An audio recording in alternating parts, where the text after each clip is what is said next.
Hey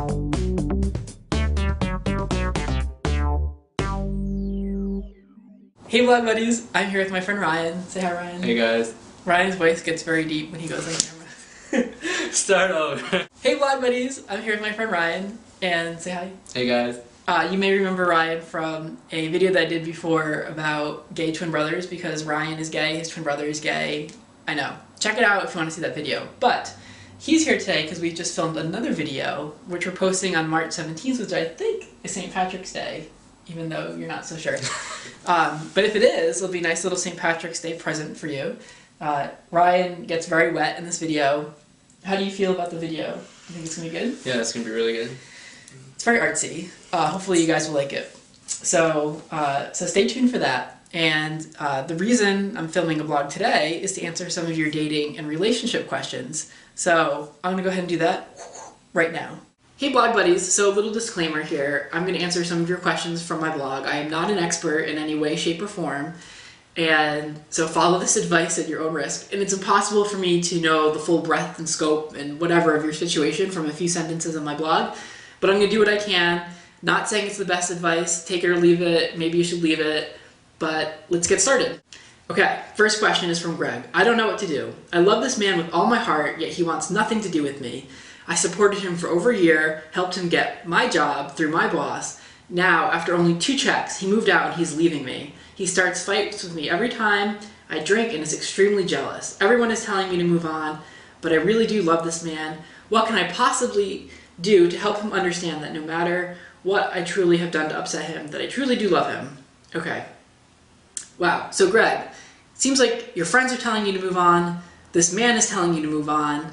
I think the question for you is, you say you love him. Do you love him enough to let go? I think that's the question, because if you do, he doesn't want anything to do with you. Your friends are telling you not to do it. It seems like it's time to cut it. And if he's trying to create this life that you're not necessarily part of, and you do love him and you want him to be happy, then I think you owe it to him and you owe it to yourself to let go. Austin asks, I have been waiting to ask you this question for a long time. What are some tips on maintaining a long-distance relationship until I can move to be closer to my boyfriend? Well, Austin, this is probably one area where I am an expert that's on long-distance relationships, because I am in one right now. And I think the tips would be, well, first of all, I think that you're in an amazing situation. I love long-distance relationships because you still have the room to kind of grow and to breathe and you know, do what you want to do. But when you see each other, it's like these like magical 2 weeks or month or a couple days or whatever it is. And because you don't get a lot of time together, you don't take that time for granted, you don't take each other for granted, and there's less bickering, and it's really an enjoyable experience. But as far as tips, I'd say try to hang out with each other as much as you possibly can. Moreover, make use of technology. I Skype with my boyfriend every day. We're always webcamming, talking on the phone, Facebook chat, email, IM. Take use of technology, because it's not the 1800s, and it really, really, really helps. It helps a lot. So try that. Vladimir says, hi Davey, hello from Brazil. Hey Vladimir. I have this crush on a boy, and I don't know if he's gay or not. This happens a lot. And we also work together. I like him very much for the way he is, and I don't want to lose his friendship. What should I do? Well, Vladimir, it depends. If he knows that you're gay and still continues to be friends with you, that's great. If he doesn't know that you're gay, you should probably come out to him, and not come out to him and tell him that you're interested in one swoop. Just kind of come out to him.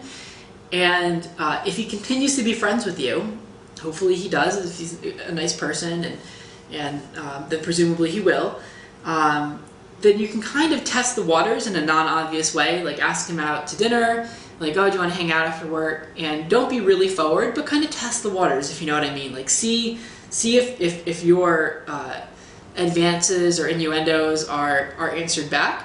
And if they're not, then he's probably straight, and you can still love and appreciate that relationship, that friendship for what it is. And if they are reciprocated, then you can kind of push them forward a little bit more and see where things take you. Okay, Eduardo says, hi Davey, how can I get over my first ex? It's been 1.5 years since we broke up, but as much as I try, I can't stop loving him. And it hurts so bad knowing that he's with someone else, that he won't speak to me, and doesn't feel a thing for me. Please help. Alright, Eduardo, I'm going to give you a little bit of tough love. It's been 1.5 years, you say that you love him, first of all, we've all been in this situation. I think all of us can understand this. And you say that it hurts so bad knowing that he's with someone else, and yet you love him.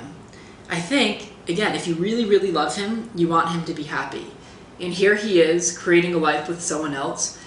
I think you need to be happy for him. You need to be happy that he's moved on, that he's with someone else, that he's doing what he wants to do. And if him creating a life that makes him happy means not having you be part of it, I think you need to respect that. So, Eduardo, I think you need to kind of pick up the pieces here and start looking forward instead of looking back, and move on with your life. And eventually, I'm sure if you take a few deep breaths and pull through, someone may come into your life down the road, and when the time is right, and the sting of all this will hurt a little bit less. M says, how do you come out to your girlfriend? Well, and you sit down and you say, honey, I'm gay. I like dick. I like it in my face. I like it in my butt. Actually, that's probably not how you should do that. You should probably do it very gently and in a way that she feels supported and loved, and in person, not over email like I may have done. So sooner rather than later would be advised. JT says, hello Davey Wavy, I love you. I love you too, JT. I'm 50 and I'm married, have 2 kids. I know I'm gay. Long after being married, I experimented and loved every moment. I am happy. We still have decent sex. I spend hours at Xtube and other gay websites. Our life is happy, we're successful, our kids are happy, we have a few houses and a fair amount of assets, i.e. a very complicated separation. I keep thinking I will wake up not horny for men one day. Am I too old to change? Is it too complicated to change? XO, I love you. Wow, JT, that's some heavy stuff. Right.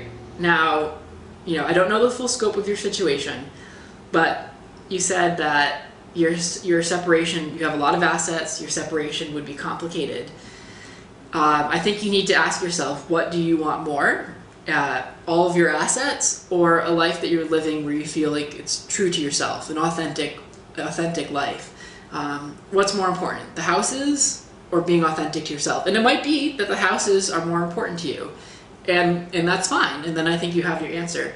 The other thing, there's kids involved, and I think that if and when you do separate, that you just need to make sure that obviously that it's done in a way that puts the kids first, that it doesn't get ugly, and that it's done in a way that they feel loved and that they feel understood, and that it's not their fault and all those things, because so often that happens. But I don't think that you're ever too old to change, and that because something is complicated, that's a reason not to do it. I just worry that in 20 or 30 years that you'll be sitting, somewhere much later in life and just have all these regrets of, gosh, I should have done that. What if I had done that? How would my life be different? You only get one shot at this life, and so you might as well live one that's true to yourself. So JT, difficult situation, and I think we all feel for you. But ultimately, this is going to be a decision that's in your hands, if you feel it's right.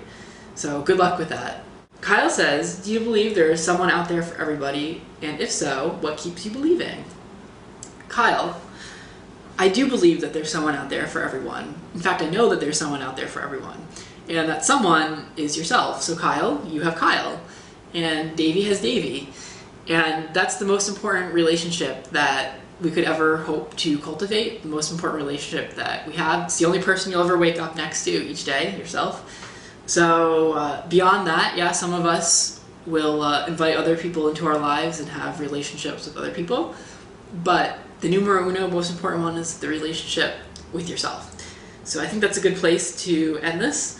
I hope you found it useful or helpful, and if you don't agree with me on some of the advice, weigh in below. If you have additional advice, check it out. And there were literally more than 100 other questions that I couldn't get to on my blog, so I'll put up the link, and you guys can feel free to check out my blog, and hopefully you guys can answer some of the other questions that are out there, because